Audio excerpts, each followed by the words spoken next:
ആദ്യ റിപ്പോർട്ട് കോഴിക്കോട് ബ്യൂറോയിൽ നിന്ന്. ഓൺലൈൻ വഴി പ്രവാസി മലയാളിയുടെ ഏറ്റ കേസിൽ 2 പേർ പിടിയിലായി.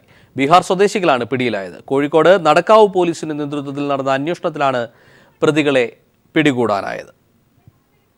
2015 ജൂലൈ 8-നാണ് കേസിനാസ്പദമായ സംഭവം നടക്കുന്നത്. കാരപ്പറമ്പ് സ്വദേശിയായ പാറയ്ക്കൽ ഗോപിനാഥൻ എന്ന പ്രവാസിയുടെ ATM-ൽ നിന്നും 6.27 ലക്ഷം രൂപ കളവു പോകുന്നു. തുടർന്ന് നടന്ന അന്വേഷണത്തിലാണ് സംഭവവുമായി ബന്ധപ്പെട്ട് 2 ബീഹാർ സ്വദേശികൾ പിടിയിലാകുന്നത്. ഹൂഗ്ലിയിലെ ബസ്മാനിയ കോളനിയിൽ നിന്നുമാണ് ബംഗാൾ പോലീസിന്റെ സഹായത്തോടെ 2 പ്രതികൾ പിടിയിലാകുന്നത്.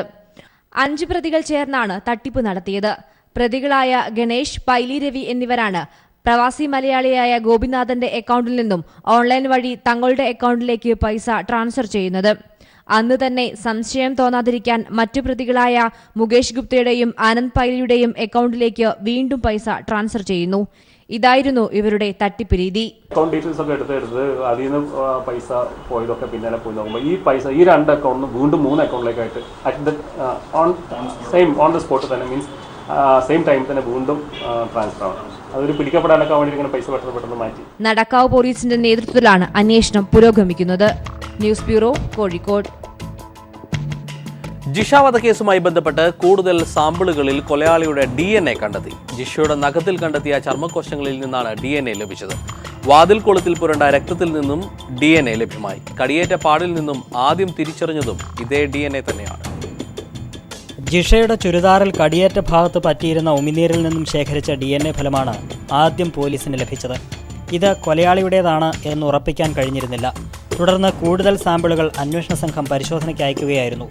ജിഷയുടെ നഖത്തിനിടയിൽ കണ്ടെത്തിയ ചർമ്മകോശങ്ങളിൽ നിന്നുള്ള DNA-യും വാതിൽ കുളത്തിൽ നിന്നും ലഭിച്ച രക്തത്തിൽ നിന്നും ശേഖരിച്ച DNA-യുമാണ് പരിശോധനയ്ക്ക് അയച്ചത്. ഈ 2 DNA-യും നേരത്തെ ശേഖരിച്ച ഉമിനീരിലടങ്ങിയ DNA-യും ഒരാളുടേതാണ് എന്ന് പരിശോധനാ ഫലത്തിൽ വ്യക്തമായി. ഇതോടെ പോലീസിന് ലഭിച്ച DNA ജിഷയുടെ ഘാതകൻ്റേതാണെന്ന് ഉറപ്പായിരിക്കുകയാണ്. ജിഷയെ കൊലപ്പെടുത്തുന്ന സമയത്ത് കൊലയാളിക്ക് പരിക്കേറ്റിരുന്നുവെന്നും DNA ഫലം തെളിയിക്കുന്നു. സംശയമുള്ളവരുടെ DNA-യുമായി പരിശോധന ഫലം ഒത്തുപോയാൽ ജിഷയുടെ കേസ് പോലീസിന് എളുപ്പം തെളിയിക്കാനാകും.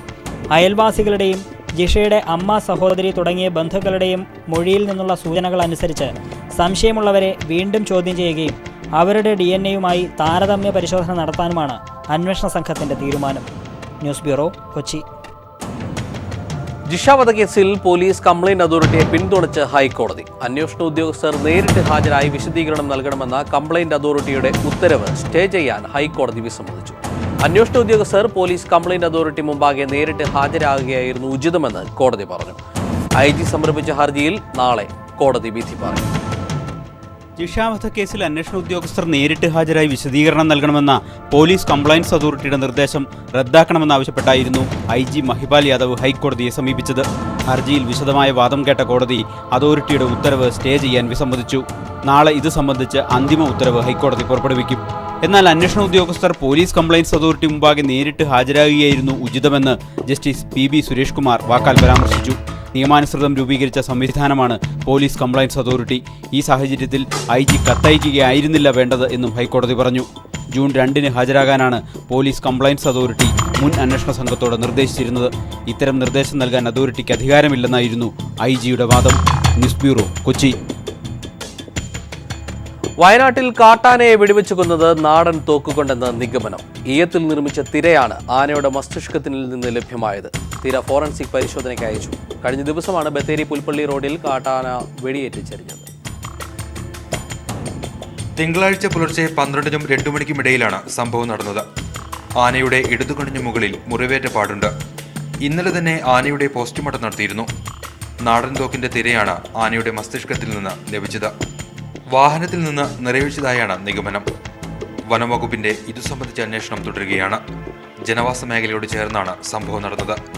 വേട്ടയാടലല്ല കൊലപാതകത്തിന് പിന്നിലെന്ന് കരുതുമ്പോഴും മറ്റൊരു ലക്ഷ്യമാണ് ഇതിന് പിന്നിലെന്നതാണ് വനംവകുപ്പിനെ കുഴപ്പിക്കുന്നത്. കൊലപ്പെടുത്തുക മാത്രമായിരുന്നു ലക്ഷ്യമെന്നും വനംവകുപ്പ് കരുതുന്നു. വാഹനത്തിൽ നിന്നാണ് വെടിവെച്ചതെന്നാണ് സംശയിക്കുന്നത്. അതുമായി ബന്ധപ്പെട്ട് സ്പെഷ്യൽ ടീമിനെ ഉണ്ടാക്കിയിട്ടുണ്ട്. ഇന്ന് ബാലൻസിക് ടെസ്റ്റ് നടത്താനും പിന്നെ ഡീറ്റെയിൽ ആയിട്ടുള്ള പോസ്റ്റ്മോർട്ടം പിന്നെ ബാക്കിയുള്ള എല്ലാ ഇൻവെസ്റ്റിഗേഷൻ സ്ട്രെങ്തൻ ചെയ്യാൻ വേണ്ടി തീരുമാനിച്ചിട്ടുണ്ട്. ഇതുവഴി കടന്നുപോയ വാഹനങ്ങളുടെ വിശദാംശങ്ങൾ ശേഖരിക്കുകയാണ് പ്രത്യേക അന്വേഷണ സംഘം. അന്വേഷണ സംഘത്തിന് സഹായകമാവുന്ന വിവരങ്ങൾ നൽകുന്നവർക്ക് 25,000 രൂപ പാരിതോഷികം വനംവകുപ്പ് പ്രഖ്യാപിച്ചിട്ടുണ്ട്. News bureau, Wayanad. വിവിധ സ്ഥലങ്ങളിൽ നിന്ന് പോലീസ് കണ്ടെത്തിയ ശരീരഭാഗങ്ങൾ ചെങ്ങന്നൂരിൽ കൊല്ലപ്പെട്ട അമേരിക്കൻ മലയാളി ജോയ് വി ജോണിന്റേതാണെന്ന് മക്കൾ തിരിച്ചറിഞ്ഞു.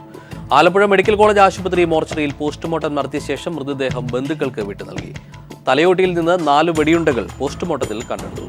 ശരീരഭാഗങ്ങൾ DNA പരിശോധനയ്ക്ക് അയച്ചിരിക്കുകയാണ്. ജോയ് വി ജോണിന്റെ സംസ്കാരം നാളെ ചെങ്ങന്നൂരിൽ നടക്കുമെന്ന് ബന്ധുക്കൾ പറഞ്ഞു. കൊല്ലപ്പെട്ട അമേരിക്കൻ മലയാളി ജോയ് വി ജോണിന്റെ മൃതദേഹത്തിന്റെ ഭാഗങ്ങൾ ചിങ്ങവനം, ചങ്ങനാശ്ശേരി തുടങ്ങിയ സ്ഥലങ്ങളിൽ നിന്നാണ് പോലീസ് കണ്ടെടുത്തത്. 3 ദിവസങ്ങളിലായി കണ്ടെടുത്ത ശരീരഭാഗങ്ങൾ ആലപ്പുഴ മെഡിക്കൽ കോളേജിലായിരുന്നു സൂക്ഷിച്ചിരുന്നത്. ഇന്ന് പോസ്റ്റ്മോർട്ടം നടപടികൾക്ക് മുമ്പായി മക്കളായ ഡോക്ടർ ഷെറിലും ഷേർലിയും ചേർന്ന് ഇത് ജോയ് വി ജോണിന്റെ ശരീരഭാഗങ്ങളാണെന്ന് തിരിച്ചറിഞ്ഞു. തല, ഉടൽ, ഇടതുകൈ, വലതുകാൽ എന്നിവയുടെ പോസ്റ്റ്മോർട്ടവും ആലപ്പുഴ മെഡിക്കൽ കോളേജ് ആശുപത്രി മോർച്ചറിയിൽ നടന്നു. അതേസമയം തലയോട്ടിയിൽ നിന്ന് 4 വെടിയുണ്ടകൾ പോസ്റ്റ്മോർട്ടത്തിൽ കണ്ടെത്തി. ശരീരഭാഗങ്ങൾ DNA പരിശോധനയ്ക്ക് അയച്ചു. പിന്നീട് മൃതദേഹം ബന്ധുക്കൾക്ക് വിട്ടുകൊടുത്തു. 6 വെട്ടിമുറിച്ച ശരീരഭാഗത്തിന്റെ ഇടതുകാൽ മാത്രമാണ് ഇനി കിട്ടാനുള്ളത്. ഇതിനായി മാന്നാർ പാവുക്കരയിലെ പമ്പയാറ്റിൽ തെരച്ചിൽ തുടരുകയാണ്. ജോയ് വി ജോണിന്റെ സംസ്കാരം നാളെ ചെങ്ങന്നൂരിൽ നടത്താനാണ് തീരുമാനമെന്ന് ബന്ധുക്കൾ പറയുന്നു.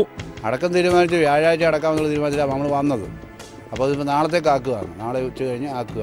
അപ്പോൾ ഇന്ന് കൊണ്ട് ഇത് കിട്ടി, ഇത് എങ്ങനെയാണ് ഇതൊന്ന് കൊണ്ടുപോയി ഇതൊന്ന് ഒരു ദിവസത്തേനും വിട്ട് വെക്കണ്ടായത്. അതെങ്ങനെ വെക്കുന്ന വെച്ചാൽ ആലോചിച്ചിരിക്കുക. വ്യാഴാഴ്ച സംസ്കാരം നടത്താനായിരുന്നു ആദ്യ തീരുമാനം. എന്നാൽ മൃതദേഹത്തിന്റെ ഭാഗങ്ങൾ സൂക്ഷിക്കാനുള്ള ബുദ്ധിമുട്ടേറിയപ്പോൾ തീരുമാനം മാറ്റുകയായിരുന്നു. News bureau, Alappuzha.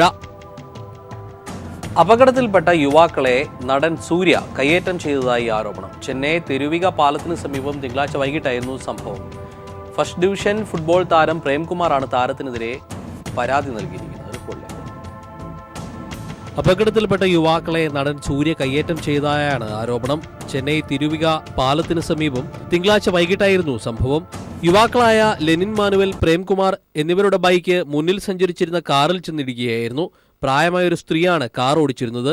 ഈ സമയം അതുവഴി കടന്നുപോയ സൂര്യ വാഹനം നിർത്തി വിഷയത്തിൽ ഇടപെടുകയും യുവാക്കളെ മർദ്ദിക്കുകയും ചെയ്തുവെന്നാണ് പരാതി. அவங்க 2 பேருக்கு எங்கள் 2 பேருக்கும் பிரச்சனை போயிட்டே இருந்தது சார். அவங்க காம்ப்ரமைஸ் ஆன மாதிரி தெரிஞ்சுது. அப்புறமா சூர்யா அந்த டைம் வரும்போது என்னை இறங்கி சோல்லியே 2 அடி அடிச்சார் சார். டப்பார்னு அடிச்சுட்டு என்னென்ன கேட்கல, அவர் மாட்டுன்னு வந்தார், 2 அடி அடித்தார். அடிச்சுட்டு அவர் மாட்டுன்னு என்ன பண்ணார், நான் சொன்னேன் சார் எதுக்கு சார் என் மேலே தப்பே இல்லையா, எதுக்கு நீங்கள் அடிச்சிங்கன்னு சொல்லிட்டு கேட்டதுக்கு அங்கே இருக்க லேடிஸ்லாம் வந்து கேட்டாங்க, எதுக்கு சார் அவனை போட்டு அடிச்சிங்க, அவன் மேலே தப்பே இல்லை, அந்த லேடி மேலே தான் தப்பு அப்படின்னு சொல்லிட்டாங்க. அதுக்கு என்ன பண்ணிட்டார் சூர்யா கூட வந்தாங்க 2 பேர் வந்து முன்னாடி வந்து நிற்கவோ சூர்யா கடகன்னு கார் எடுத்துன்னு போயிட்டார் சார். இது உண்மை சார். உண்மையாகவே என்ன அடித்தார். எனக்கு இப்போ எனக்கு ஒரு பயமாக இருக்குது சார். என்ன எதனா பண்ணிட்டுருவாங்களான்னு சொல்லிட்டு எனக்கு ஒரு பயமாக இருக்குது. போலீஸ் ஸ்டேஷனில் வந்து கம்ப்ளைண்ட் கொடுத்தேன் சார். ஒரு 1.5 ஹவராக நின்றுட்டு இருந்தேன். யாருமே கம்ப்ளைண்ட் எடுக்கிற மாதிரி தெரியல. அப்புறமா வந்தாங்க அட்வொகேட்லாம் வந்துட்டு என் கூட இது பண்ணி அப்புறமா தான் சார் கம்ப்ளைண்ட்டே எடுத்தாங்களே. அப்புறமா எனக்கு பேசும்போதெல்லாம் ரொம்ப வலி, பெயின் அதிகமாக இருந்தது. ஹெட் பெயின் அதிகமாக வந்துச்சு சார். அவர் அடிச்சாட்டியில் எனக்கு ஹெட் பெயின் வந்துச்சு. ஏன்னா எனக்கு ஏற்கனவே வந்து ப்ராப்ளம் இருக்குது, பிரெயின் ஃபீவர் இருக்குது. இப்போ தான் நார்மலாகிட்டு திரும்பி என்னை போட்டு அடிச்சது எனக்கு ஹெட் பெயின் திரும்பி வந்தது. இப்போ ஹாஸ்பிட்டலுக்கு போயிட்டு வந்தேன் சார். எக்ஸ்ரே எடுக்கணும் அப்படி இப்படின்னு சொல்லிட்டு சொன்னாங்க. எனக்கு வாமிட்டு, நான் போலீஸ் ஸ்டேஷன் உள்ளே வாமிட் எடுத்துட்டேன். உள்ளே அங்கே போயிட்டு வாமிட் வருது சார், என்னால் முடியலன்னு சொல்லிட்டேன். இப்போ இதுதான் சார் நடந்தது. சூர்யா தான் சார் என்னை அடித்தார். க்ளீனாக என் பக்கத்திலே நிற்கிறார் சார். அவர் என் பக்கத்திலே நின்று அடிக்கிறார் சார். അപകടം നടന്ന സ്ഥലത്ത് നിന്ന് 1/2 കിലോമീറ്റർ മാറി അടയാർ കർപ്പകം ലൈനിലാണ് സൂര്യ താമസിക്കുന്നത്. തങ്ങൾക്ക് മുന്നേ പോയ കാർ പെട്ടെന്ന് നിർത്തിയതാണ് അപകടത്തിന് കാരണമെന്ന് യുവാക്കൾ പറയുന്നു. അപകടത്തെ തുടർന്ന് സ്ത്രീയുമായി സംസാരിച്ചുകൊണ്ടിരിക്കെയാണ് സൂര്യ ഇടപെട്ടത്. സ്ത്രീയെ ശല്യം ചെയ്യുന്നുവെന്നാരോപിച്ച് സൂര്യ യുവാക്കളെ കയ്യേറ്റം ചെയ്യുകയായിരുന്നു. എന്നാൽ യുവാക്കളുടെ ആരോപണം ശരിയല്ലെന്ന് സൂര്യയുടെ മാനേജർ പറയുന്നു. അപകടത്തെ തുടർന്ന് യുവാക്കൾ കാർ ഓടിച്ച സ്ത്രീയോട് മോശമായി പെരുമാറുന്നത് കണ്ടതിനെ തുടർന്ന് വാഹനം നിർത്തി ഇടപെടുകയായിരുന്നുവെന്നാണ് മാനേജറുടെ ഭാഷ്യം. സൂര്യ വിഷയത്തിൽ ഇടപെട്ടുവെന്നത് സത്യമാണ്. പ്രചരിക്കുന്ന മറ്റു വാർത്തകൾ അടിസ്ഥാനരഹിതമാണെന്നും സൂര്യയുടെ മാനേജർ പറഞ്ഞു. News desk. കേന്ദ്രമായ ഫലൂജ തിരിച്ചുപിടിക്കാൻ കനത്ത പോരാട്ടം. അമേരിക്കൻ ഇറാഖി സേനകൾ സംയുക്തമായാണ് ആക്രമണം നടത്തുന്നത്. ഏകദേശം 50,000-ഓളം ആളുകൾ ഫലൂജയിൽ കുടുങ്ങിക്കിടക്കുകയാണ്. ഇറാഖിൽ ISIS ഭീകരർ ആദ്യം കീഴടക്കിയ നഗരമാണ് ഫലൂജ. ഇറാഖിൽ ഇസ്ലാമിക് സ്റ്റേറ്റ് ഭീകരർ കീഴടക്കിയ ആദ്യ നഗരമായ ഫലൂജ തിരിച്ചുപിടിക്കാൻ അതിശക്തമായ ആക്രമണമാണ് ഇറാഖി സേന നടത്തുന്നത്. നഗരത്തിന്റെ പകുതിയിലേറെയും സേന തിരിച്ചുപിടിച്ചു കഴിഞ്ഞു. എന്നാൽ ഏകദേശം 50,000-ഓളം ആളുകൾ ഫലൂജയിൽ കുടുങ്ങിക്കിടക്കുന്നത് സേനയ്ക്ക് വെല്ലുവിളിയാകുന്നു. കുടുങ്ങിക്കിടക്കുന്ന ആളുകളെ മനുഷ്യമതിലാക്കിയാണ് ഭീകരർ പ്രത്യാക്രമണം നടത്തുന്നത്. ഇവരെ രക്ഷപ്പെടുത്താനാണ് സേന ഇപ്പോൾ പ്രാധാന്യം നൽകുന്നത്. കഴിഞ്ഞയാഴ്ച US ബോംബാക്രമണത്തിൽ ഫലൂജയിലെ ഐസിസ് മേധാവി കൊല്ലപ്പെട്ടതോടെയാണ് ഇറാഖി സേന ആക്രമണം ശക്തമാക്കിയത്. അമേരിക്കയുടെ നേതൃത്വത്തിൽ വ്യോമാക്രമണവും ഇറാഖി സേനയുടെ നേതൃത്വത്തിൽ കരയുദ്ധവുമാണ് ഫലൂജ തിരിച്ചുപിടിക്കാൻ നടത്തുന്നത്. ആളുകളോട് വീടുകൾ വിട്ട് പുറത്തിറങ്ങരുതെന്ന കർശന നിർദ്ദേശമാണ് സർക്കാർ നൽകിയിരിക്കുന്നത്. ഭീകരർ നഗരത്തിലെമ്പാടും മൈനുകൾ പാകിയിരിക്കുന്നതിനാൽ സേനയുടെ മുന്നേറ്റം ബുദ്ധിമുട്ടാണെന്നും സർക്കാർ വൃത്തങ്ങൾ പറയുന്നു. ഇറാഖിൽ ഐസിസിന്റെ ഏറ്റവും വലിയ ശക്തി കേന്ദ്രമായ ഫലൂജ തിരിച്ചുപിടിക്കാനായാൽ ഭീകരർക്കെതിരായ പോരാട്ടത്തിൽ വലിയ മുന്നേറ്റമാകും. International desk. കൊച്ചുമകന്റെ കൈ CPIM പ്രവർത്തകർ വെട്ടിയെന്ന മകളുടെ ആരോപണം വ്യാജമാണെന്ന് പറഞ്ഞ് പേരാവൂരിലെ BJP പ്രവർത്തകനെ കൂടിയായ തങ്കപ്പൻ രംഗത്തെത്തി. സംഭവത്തിൽ രാഷ്ട്രീയമില്ലെന്നും കുടുംബ വഴക്കാണ് കാരണമെന്നും തങ്കപ്പൻ പറയുന്നു. ആ റിപ്പോർട്ടോടെ ഇന്നത്തെ ക്രൈംബ്രാഞ്ച് പൂർണ്ണമാകുകയാണ്. നമസ്കാരം. കൊച്ചുമകനെ വെട്ടിയെന്ന മകളുടെ ആരോപണം വ്യാജമാണെന്ന് പറഞ്ഞാണ് രമ്യയുടെ പിതാവ് തങ്കപ്പനും ഭാര്യ ഗീതയും പേരാവൂരിൽ വാർത്താ സമ്മേളനം നടത്തിയത്. കാലശേഷം എന്നത് മാറ്റി മകളുടെ പേരിൽ വീടും സ്ഥലവും നൽകണമെന്നാവശ്യപ്പെട്ട് മകളുടെ ഭർത്താവ് രാഹുൽ തന്നെ മർദ്ദിച്ചതറിഞ്ഞ് മകൻ മനു സഹോദരങ്ങൾക്കൊപ്പം കാര്യമന്വേഷിക്കാൻ എത്തിയതാണെന്നും രമ്യ സഹോദരനെ വടികൊണ്ട് തല്ലാനൊരുങ്ങിയപ്പോൾ ഒഴിഞ്ഞുമാറി ജനൽച്ചിലിന് അടിയേറ്റതാണെന്നും ജനൽച്ചില്ലുകൾ തെറിച്ചാണ് കൊച്ചുമകൻ കാർത്തിക്കിന് മുറിവേറ്റതെന്നും രമ്യയുടെ പിതാവ് തങ്കപ്പനും അമ്മ ഗീതയും വ്യക്തമാക്കി. അതൊരു CPM BJP സംഘടന പോലെ ആക്കി തീർക്കുന്നതാണ്. ഞാൻ അടിയുറച്ച ഒരു BJP കാരനാണ്. അതുകൊണ്ട് തന്നെയാണ് തറപ്പിച്ച് പറയുന്നത് ഇത് രാഷ്ട്രീയവൽക്കരിക്കുന്നത് ശരിയാണ്. അന്നേരം മനുവ പറഞ്ഞു, അമ്മ ഞാൻ അച്ഛനെ അടിച്ച കാര്യം ഏച്ചിയോട് ചോദിക്കാൻ പോയി കഴിഞ്ഞപ്പോൾ അവിടെ ഏച്ചി ഒച്ചപ്പാടാക്കിന് എന്നെ ഏച്ചി ഞാൻ ജനൽ സൈഡിൽ ഇങ്ങനെ നിൽക്കുമായിരുന്നു. അന്നേരം ഏച്ചി ഒരു തണ്ടു കൊടുത്ത് വന്നിട്ട് എന്നെ അടിക്കുമ്പോൾ ജനലിൻ്റെ ചിറ്റു പൊട്ടിയിരുന്നു. കാലശേഷം വീടെഴുതി നൽകിയതോടെ രമ്യ സ്വന്തം അമ്മയെയും സഹോദരനെയും വീട്ടിൽ നിന്നും ഇറക്കിവിട്ടിരുന്നു.